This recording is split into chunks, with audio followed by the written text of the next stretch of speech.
it has recently come to my attention that I never explained the plot of this show to you.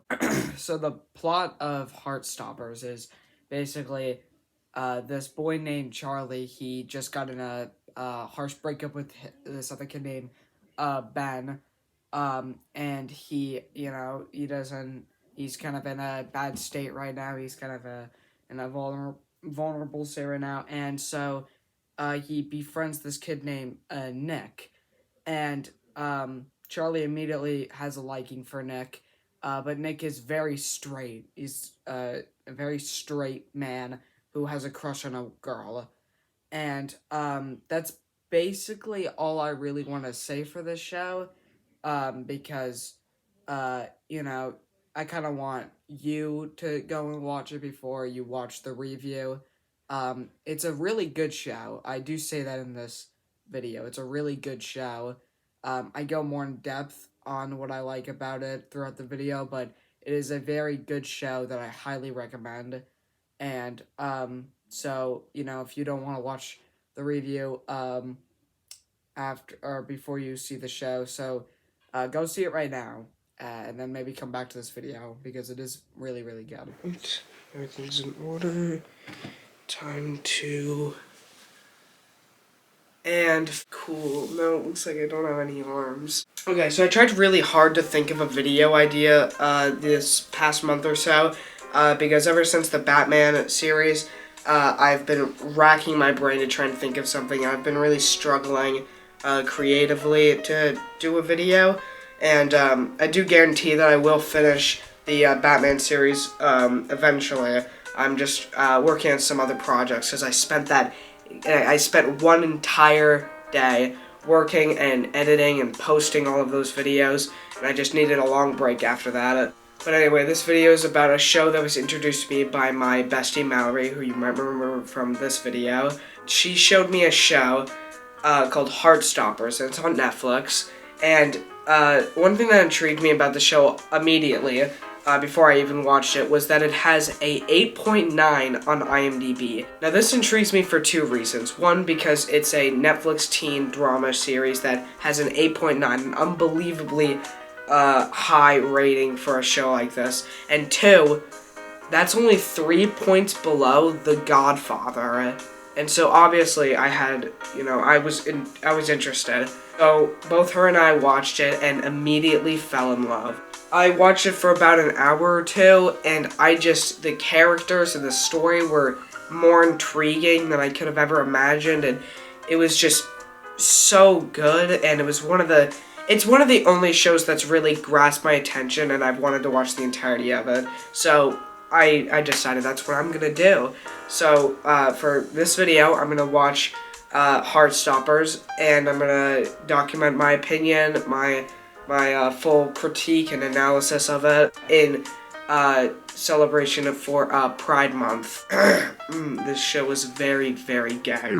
Now, I've never watched a show like this by myself before, so I was a little bit afraid that I wouldn't be in the right mindset or mood to enjoy it like I did previously in the beginning.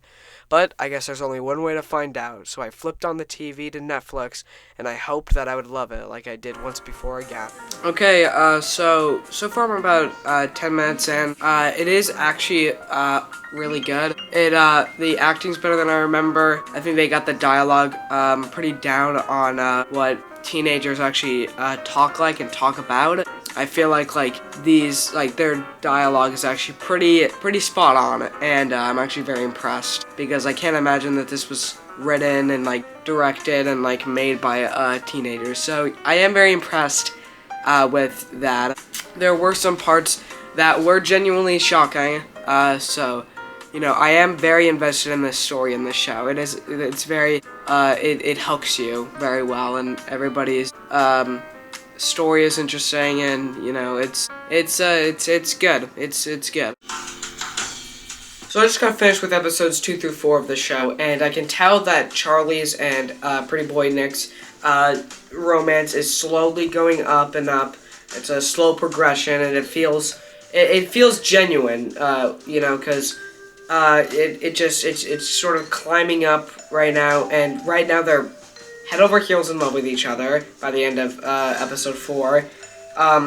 but, you know, unfortunately Pretty Boy Nick isn't really, you know, that keen on coming out yet. He's afraid that he'll be made fun of by his homophobic friends, and Charlie's out of the bag already.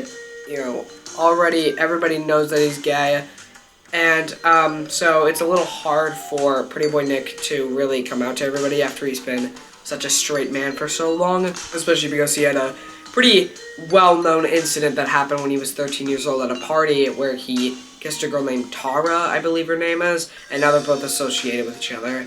So just stuff like that about the show makes it so much more realistic. I feel like everything about the show just hits, you know, teenage life really good. Feels like everything that would happen in the show would actually happen in real life.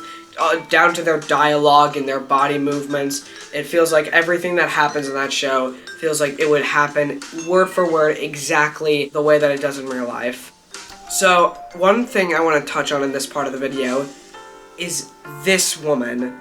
This woman is a great villain for a teen drama, but I hate her guts. She manipulates the characters' minds to think stuff that they're not supposed to think, which ruins, you know, some relationships here and there, or could. It hasn't happened yet.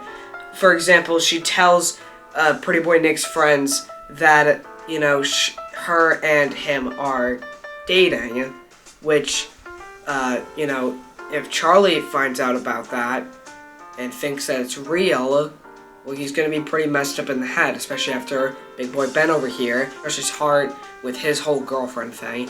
So, if Charlie finds out about that, him and Nick probably are done. So, this woman is just awful, but I also kind of love her because of how much of a threat that she is to the other characters, but I also hate her. There was this one weird part in episode 2 where Pretty Boy Nick and Charlie were sharing a moment on the drums, where Charlie was teaching Pretty Boy Nick how to play on the drums, but it was so obvious that the drum noises were put in post, and the actors did not know how to play the drums. What's that? I can't hear you saying fake over the sound of me kicking ass on these drums. One thing that I didn't really like about the show in the beginning that has grown on me is the drawings that they add on to make the characters, you know, more, their feelings more vibrant and really show what they're really feeling. And at first I didn't think it really matched the tone of the rest of the show, but now I'm realizing, you know, it makes it seem like, you know, if the characters could take their scenes and edit them to make it seem like, you know, what they're feeling is appearing on screen, then that's probably what they would do. I get it now. I like it. It can stay.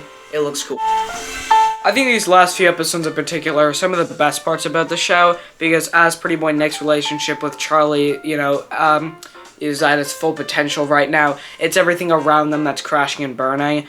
Like, Pretty Boy Nick's friends are, you know, saying all this homophobic stuff. They're making fun of Charlie and his friends, and they're making fun of Pretty Boy Nick's Charlie's relationship, and which doesn't lead to a very great outcome. It actually leads to Pretty Boy Nick getting into a fight with them at the Cinnabar, and Charlie's friends feel like that he's not paying much attention to them anymore. He doesn't even feel like that they're friends anymore, which I think is really realistic. And, you know, with this show goes for realism, and I think the realistic aspects about this show are some of the best parts, and these few episodes that show that drama are definitely some of the best parts of the entire show. Probably the best parts of the show, actually. And I do think that the eventual conclusion with the entire sports day event, where, you know, they hug it out, and, you know, they're gonna, you know, kind of focus on their own stuff, but they're also gonna spend time with each other. And I do, you know, I really like that, and I think the eventual conclusion is really good with the climax on the beach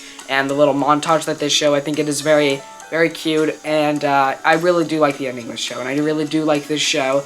I don't really have any complaints about it. The only real complaint that I would have is that Big Boy Ben, he's not really that great of a villain, but, you know, we got this house spawn, so we don't really need him.